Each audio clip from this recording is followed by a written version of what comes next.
Ayan mga kasenso, pag gusto nyong pumunta rito sa Dayhag, dito yan sa Barangay Igkabugao, Igbaras, Iloilo. Ito sir, yung good for 2 mo, magkano? 300. 300 pesos, good for 2. Yeah. Ang paggamit niyan mula sa gabi lang naman, no? Hanggang bukas na yun. Hanggang bukas na. Wow, yan. The whole day, the whole night. Magkano ulit?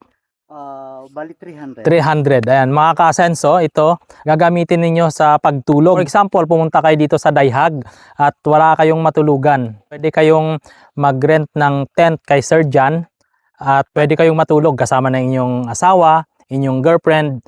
Basta yun lang girlfriend, asawa at anak lang. Okay. Ayan, makikita ninyo ang sunset. Sa umaga naman ay sunrise dito sa area na ito. Gagawan pa natin ng hiwalay na video bukas ng umaga at papakita ko sa inyo yung mga aktibidad dito. Like ng iba pang mga matutuluyan, meron silang pyramid o pyra.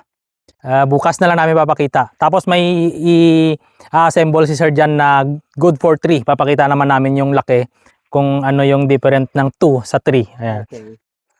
Itong 3 sir, magkano naman ito sir? 400. Yan, yung good for 3 naman mga ka-asenso, 400 pesos. Ayan, papakita ko sa inyo pag natapos kung gaano kaganda. Kayayaan kayo dito mga kaibigan mo, nagmotor kayo, lalo yung mga nagmomotor galing sa city ng Iloilo, Aklan, Antique. Pwede kayong umakyat dito, makikita ninyo ang Mount Napulac sa side view. Ayan, makikita ninyo.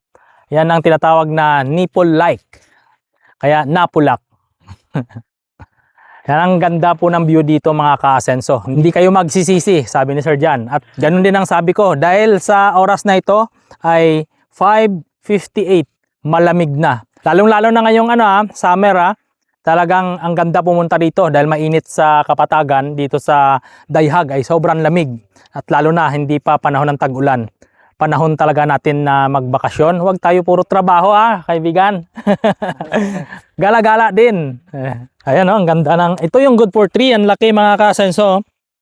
Kung nagtitipid kayo, pwede pa to good for 4 sir, no? Oo. Pwede daw, sabi ni Sir John. Tapos, ang pagkain, pag naalangan kayo, hindi problema. Nagluluto si Sir John ng kanyang special na barbecue. Mamaya, papakita natin sa video na ito barbecue ni Sir John. Sa magtatanong saan ulit ang lugar na ito, sa Igkabugao, Igbaras, Iloilo. Pagdating nyo ng bayan ng Igbaras, pwede kayo magtanong dyan sa tourism office sa ating munisipyo sa bayan ng Igbaras. Ayan. Kadto na diri sa Dayhag mga ka-Ilonggo. Talagang hindi kayo magsisisi pag umakyat kayo rito sa Dayhag, Barangay Igkabugao, Igbaras, Iloilo. Saan ka pa? Pag gusto mo, kadtui. Ayan sir. Kaya mga kasenso, sobrang gaan at matibay. Kayang-kayang buhatin. Mag-enjoy kayo rito.